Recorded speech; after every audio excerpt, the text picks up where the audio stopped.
नमस्कार साथियों।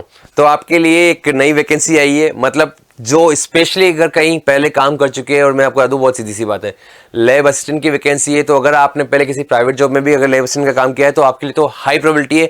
नहीं किया है कोई बात नहीं, एकेडमिक्स आपका अच्छा है तो आपके लिए बहुत अच्छी जॉब है, क्योंकि एनआईटी पटना के अंदर टेक्निकल असिस्टेंट की जॉब है। ये काफी अच्छी जॉब होती है भाई। मैं फिर से बता दूं आपको, वहां पर एक जो पे स्केल आपको पहले दिख जाएगा कि पे स्केल ये वाला है, लेकिन उसके बाद वहां पे अंदर इतने कोई खर्चे भी नहीं होते हैं और एक अंदर अलग दुनिया होती है। एनआईटी की एक अलग दुनिया होती है, अगर आपने कभी फील किया तो आपको पता चल जाएगा। तो उनके लिए पोस्ट है। मैं शॉर्ट और स्वीट के अंदर बहुत कम टाइम लेते हुए आपको जल्दी से इसके अंदर सारी समरी क्या है, इसका निचोड़ क्या है, मैं बता देता हूं आपको कि जो ये पोस्ट निकली हुई सबसे पहली चीज तो जो इसकी पे स्केल है उन्होंने दिखा रखी है। पोस्ट 19 है टोटल, अलग अलग ब्रांच के अंदर है कि 2 पोस्ट इसके लिए, 1 पोस्ट के लिए, 1 पोस्ट के लिए। तो जितनी भी अलग अलग ब्रांच है उसको एक बार जरूर देखिएगा। यहाँ पर बात करें तो जनरल के लिए 8 पोस्ट है और ईडब्ल्यूएस कैटेगरी के लिए 1 है, ओबीसी के लिए 5 अलग है। और कुछ कुछ तो ऐसी है कि जैसे इसके अंदर केवल ओबीसी वाला अप्लाई करेगा, इसमें जनरल वाले अप्लाई कर सकते हैं। तो उस तरह की कुछ पोस्ट है। एससी के लिए 3 है, एसटी के लिए 1 है और पीडब्ल्यू के लिए 1 है। यहाँ पे पे स्केल आपके सामने क्लियर है, ग्रेड पे भी आपके सामने क्लियर है कि 4200 का ग्रेड पे है और ये है। और साथ में बता रहा हूँ इसके अंदर हमेशा इनका जो पे स्केल है वो एक साथ कमेटी बैठ के बढ़ाती रहती है। मुझे आज तक कभी ऐसा नहीं सुना कि पे स्केल के बारे में कोई टेंशन में रहता है कि भी एनआईटीज के अंदर काम करने वाले लोग या फिर आईटीज के अंदर। तो आपको बता रहा हूँ उसकी कोई टेंशन नहीं है, आप वो टेंशन मत लीजिएगा। बाकी बात है कि कहानी की सर मैं एलिजिबल होऊंगा या नहीं होऊंगा इसके अंदर, तो वो जरूर देख लेते हैं। पहली चीज तो इसमें जो काम की बातें नोट करते जाइए जल्दी से। फर्स्ट पॉइंट तो 22 अप्रैल से इसके फॉर्म स्टार्ट हुए और लास्ट डेट है 18 मई। तो 18 मई तक फॉर्म फिल करना है। इवन इसमें जो ऑनलाइन फीस की जो डेट है, लास्ट डेट, वो तो 16 मई है। 16 मई तक आपको फीस सबमिट कर देनी है। तो इसलिए मैं बोल रहा हूँ आपको कि आप तो अपने माइंड में टारगेट ले लीजिए कि यार 6 मई वाला जो संडे है उससे पहले पहले मुझे फिल करना है, कि नेक्स्ट एक वीक के अंदर मुझे टारगेट ले लेके खत्म कर देना कि मुझे फॉर्म फिल करना है कि नहीं करना है।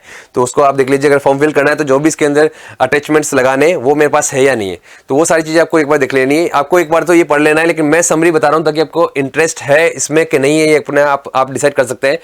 पहली चीज तो इसके अंदर कि सर एज क्राइटेरिया वैसे तो इसने पूरा बताया नहीं, आपको इसके लिए देखना पड़ेगा। इसकी वेबसाइट पे जाएंगे ना तो वहाँ पे रिक्रूटमेंट रूल नंबर 2019 है, जो कि ये एनआईटीज में टेक्निकल स्टूडेंट वगैरह बनने के लिए जो रूल्स है उसके अंदर आपको पता चल जाएगा कि एज क्या है। लेकिन मैं आपको बता रहा हूँ, आप बिंदास मान के चलिए कि आप इसमें आते हैं, उनकी एज जो है वो थोड़ा दूर तक होती है, तो इसके अंदर काफी अच्छा। और उसके बाद भी अगर आपके पास, अगर आप ओबीसी वगैरह में तो और भी मतलब इसमें रिलेक्शन मिलता है, तो उसकी टेंशन मत लीजिए आप। मुझे लगता है कि जनरली जाता है जो भी इसको सुन रहा होगा उसको सब इस एज रिलेक्सेशन में आता है। बाकी आपको ये रिक्रूटमेंट रूल नंबर 2019 है, वहाँ पे आपको इसको मिलेगी एग्जैक्टली एज की।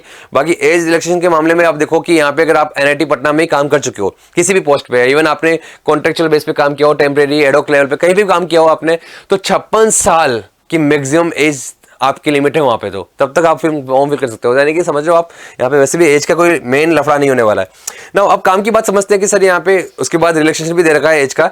अब काम की बात यहाँ पर ये है कि सबसे पहली चीज तो कि 2022 में भी अगर आपने फॉर्म फिल किया है एनआईटी पटना के अंदर तो आप अलाउड नहीं है इस बार। 2022 वाले का जो इनका निकाला था उन्होंने नोटिफिकेशन, तब भी अगर आपने फॉर्म फिल किया तो अभी इस बार आप अलाउड नहीं है।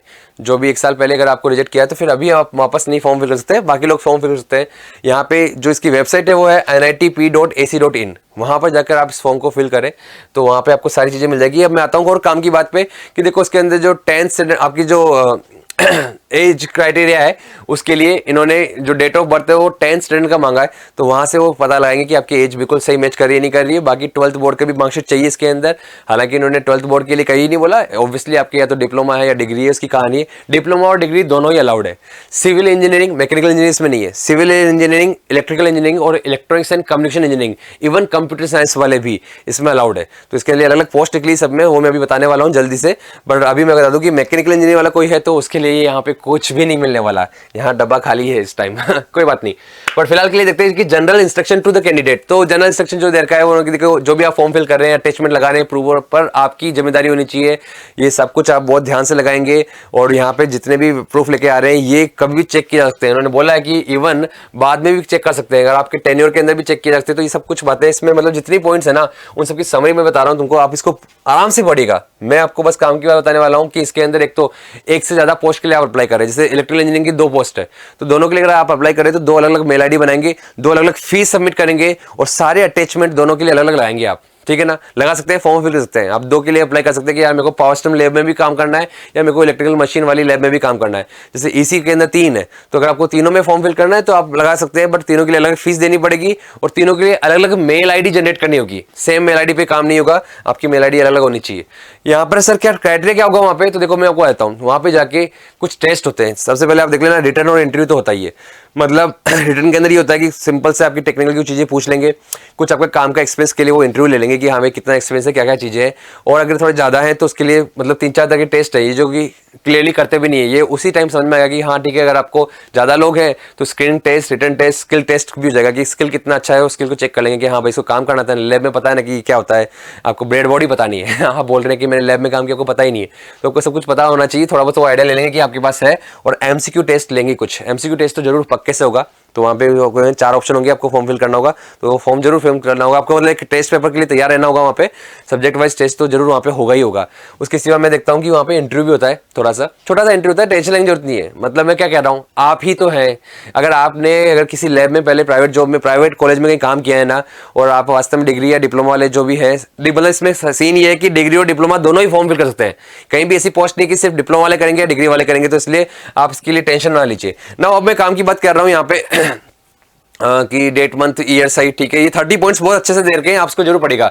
और मैं इसको पढ़ चुका हूँ, सारी बातें निकाल चुका हूँ, बट फिर से कह रहा हूँ कि ऐसी कोई खास बात नहीं है जिसके ऊपर मेरे को फोकस करना चाहिए। मैं इसको बोल चुका हूँ, ये है कि आपका कोई सर्टिफिकेट जो भी आप फॉर्म फिल कर रहे हैं, क्योंकि सर्टिफिकेट क्यों बोल रहे हैं सर आप, वो SC ST के लिए या फिर मैं OBC के लिए या मैं अपनी कैटेगरी में उसी वाले का ना, या फिर मैं PW में हूँ तो उसमें उसके लिए ना, नहीं, उसके सिवा भी, वो तो है ही, उसके सिवा भी जैसे आप इसके अंदर बताएगा कि एसेंशियल तो आपकी डिग्री और डिप्लोमा है, उसके सिवा डिजायर्ड ये कि अगर आपने पहले किसी लैब में काम किया हो तो हम आपके चांसेस बहुत हाई कर देंगे, लेकिन उसका सर्टिफिकेट होना चाहिए, उसका जाली सर्टिफिकेट नहीं होना चाहिए। इन्होंने साफ साफ मेंशन किया उसके अंदर कि हम बीच में चेक भी करेंगे, चलते हुए भी चेक कर सकते हैं। आपको लगता है कि आपका सिलेक्शन हो गया, सिलेक्शन के अंदर चलते हुए टेन्योर के अंदर चेक कर सकते हैं बीच में, आज के 2 साल बाद 3 साल बाद चेक कर लेंगे आपकी। अगर उस टाइम में फर्जी पाया गया तो फिर उसके बैन हो जाने का पूरा प्रावधान है। तो इसलिए आप उसके लिए तैयार रहिए कि देखो फर्जी ना करें, बस वो वाला सीन है कि मतलब आपने जहाँ से लिया, ठीक है प्राइवेट कॉलेज है, आपको पता है, कॉलेज वाले को बोल दो कि सर मैं जाना चाहता हूँ तो मुझे दे दीजिए, तो वो अगर कॉलेज वाले दे रहे हैं तो बहुत अच्छी बात है कि हाँ यहाँ इसने काम किया तो उसको दे देते हैं, तो वाला सीन है यहाँ पे। बट फिलहाल के लिए कहानी ये कि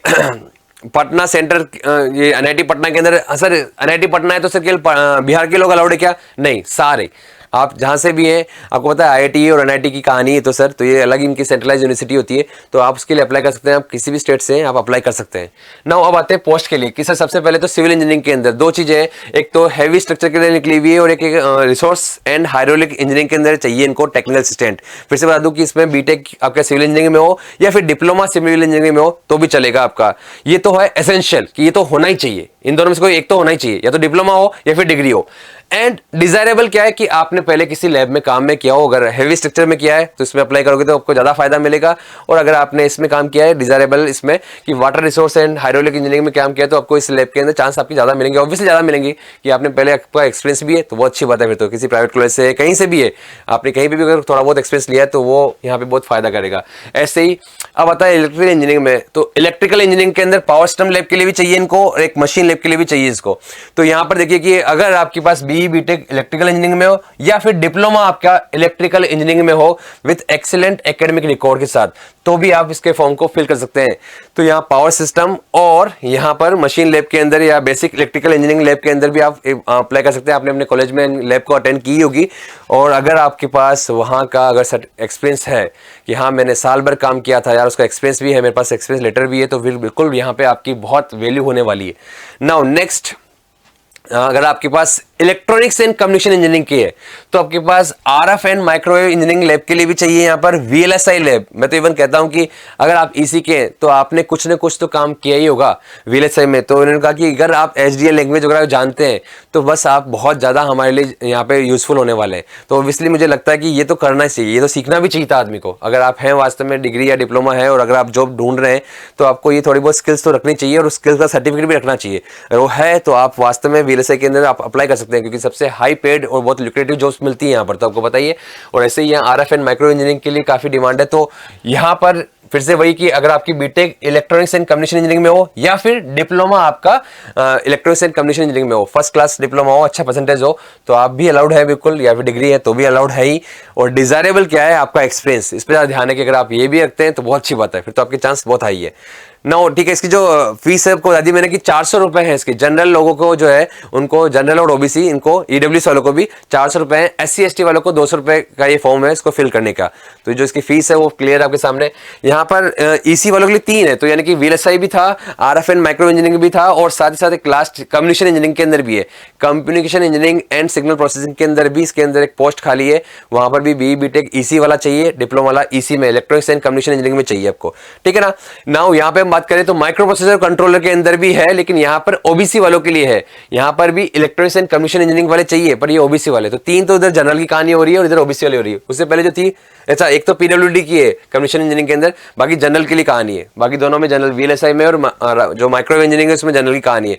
पावर सिस्टम वगैरह के अंदर भी आपको बता दूं फिर से कि इन चीजों पर ध्यान देना आप, कि जैसे जो आपकी मशीन ले वगैरह है उसमें ओबीसी के लिए पोस्ट है, जबकि पावर सिस्टम वाले के लिए, जनरल वालों के लिए पोस्ट है वो। तो इन सब का बस आप देख लीजिए, अगर आप इसमें फिट बैठते हैं तो क्राइटेरिया के अंदर आपको फॉर्म फिल कर देना चाहिए। बाकी जो फिजिक्स लैब है, केमिस्ट्री लैब है, उसके लिए अपन नहीं है, ये बीएससी फिजिक्स में है या बीएससी केमिस्ट्री में तो ठीक है। लेकिन अगर यहाँ पे बात करें अपन आर्किटेक्चर में भी बी आर्किटेक्चर चाहिए, पर अगर सर्वर एडमिनिस्ट्रेशन की बात करें तो कंप्यूटर साइंस के अंदर अगर बीई बीटेक है, कोई बच्चा कंप्यूटर साइंस का यहाँ पे, तो उसमें बीई बीटेक वाले या फिर डिप्लोमा अगर करके है कंप्यूटर साइंस के अंदर, तो आप सर्वर एडमिनिस्ट्रेशन की एक पोस्ट खाली है इनके पास, वहां पे फॉर्म फिल कर सकते हैं। तो कुल मिला के बात ये है दोस्तों कि ऑब्वियसली पोस्ट तो 1-2 ही होती है और आप मल्टीपल पोस्ट फॉर्म फिल कर सकते हैं।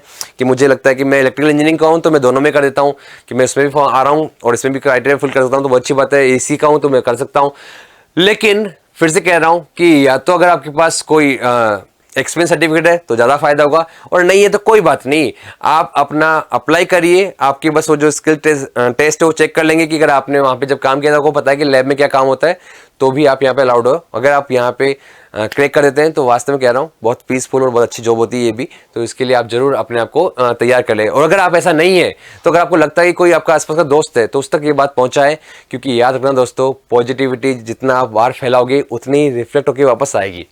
क्योंकि मैं भी यही काम कर रहा हूँ, आप तक ये पहुंचा रहा हूँ, आप भी आगे पहुंचाते जाइए, शेयर कर दे रहिए इसको। तो मिलते हैं नेक्स्ट टाइम नेक्स्ट किसी पोस्ट के साथ, तब तक के लिए अभी मैं आपसे इजाजत चाहूँगा। धन्यवाद।